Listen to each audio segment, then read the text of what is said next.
So we're back at it with another video, and I have to warn you that this video is highly disturbing. Fifth place Mace just can't stop.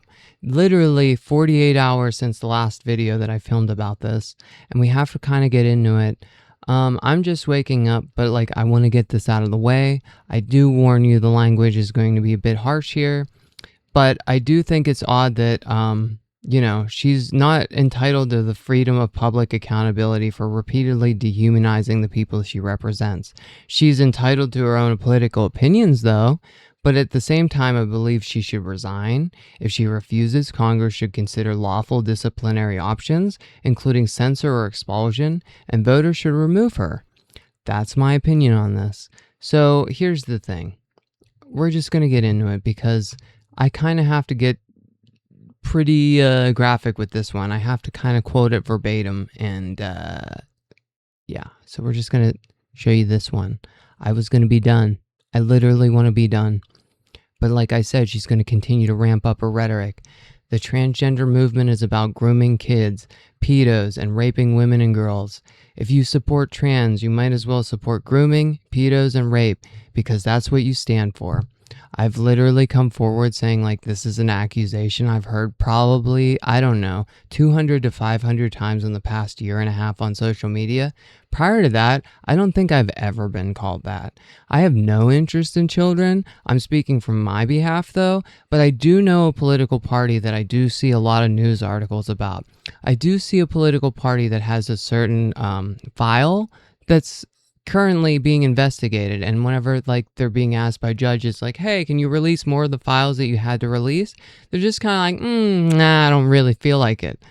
I do see victims of the Epstein stuff that are being kind of silenced and being told to get to the point already, as in recent events. So here's what happens when you report this post saying that this is harassment and abuse. It seems like organized hate speech. You can report it multiple times. This is what you get back.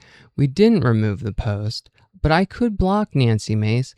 But I think it's more important to continue to watch and the ever-evolving rhetoric that's going on here.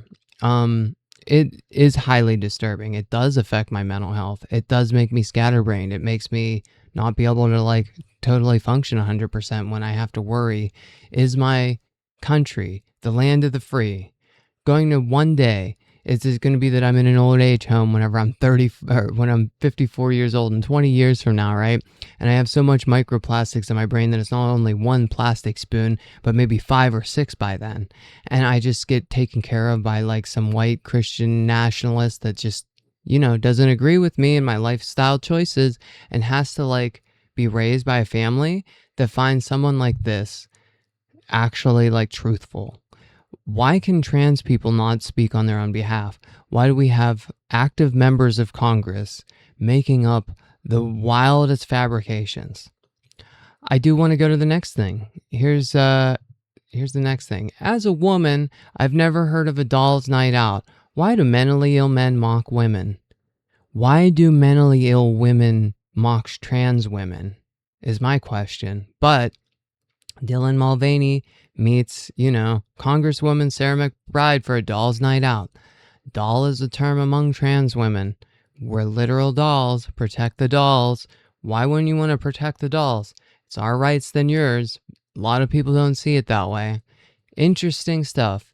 But, I have my indifferences with Sarah. I mean, I don't, fully like her. But at the same time, hey, this is, this has been a weird personal vendetta that Nancy's had since the beginning of Sarah's terms, right? This is another one. And literally, this is just what happened over the weekend. And the rhetoric, like I said, continues to ramp up. This is regarding the Sophie Cunningham issue going on. Here's, Keaton was purposely cursed out 2 underage girls for sticking up for, you guessed it, girls. She looks like a dyke. The girls were saying anti-trans stuff or something along that lines. And they've been notorious for starting fights online. And so that's my understanding of the situation. But I do think it's really bizarre for a private citizen of the United States to be targeted and called this by a sitting member of Congress. I have to stress that again. I think Keaton should like sue Nancy for defamation at this point. I think that would make a lot of sense because like otherwise this is just going to keep happening. Yeah, and it's just wild that like Facebook allows this type of stuff, right? But not even like, you know, maybe 36 to 48 hours later within that time frame. This is the next thing she posts. A Democrat man calls women cunts. Pretty much sums up the Democratic Party. I can't. I literally can't. Does anybody else like, is there a reason why, you know, there's a reason why like 5th place, last place, Nancy Mace, 5th place Mace. There's a reason. But I did go back in some of her older videos and there is some like interesting takeaway that I want to kind of show you real quick as well. So here's the thing is I digged and I found these videos again, and I want to bring your attention to this because these are a little bit older, but at the same time it kind of speaks into what's going on. So we're going to watch this for a moment. This weekend, the establishment had a complete and total meltdown over my running for governor. Hear me loud and clear. I am a threat to the establishment way of life. That's why they want me gone. The establishment says, I quote, act out. Acting out is what has made me extremely successful in the 1st Congressional District. Acting out helped me get over $400 million. Acting out got her last place in infrastructure grants for our district. That is historic. I would like you to find and name any other House member in the history of this district who's done that. It hasn't happened because like it's not healthy. I don't know. It's not the right way to go about things. This is another one that I want to show you. This is after her TSA meltdown. And so I'm just going to play this in its entirety. If you haven't already figured it out yet, they're coming after me because I am sticking up and fighting for you. I'm going to be the anti-corruption, pro-law and order governor. I'll also be the pro-airport safety governor, too.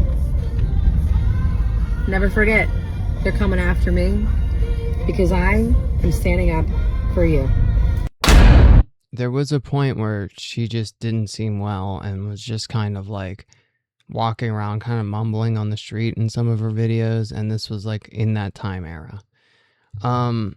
You know, when you think people are coming after you and then you like do what you're doing,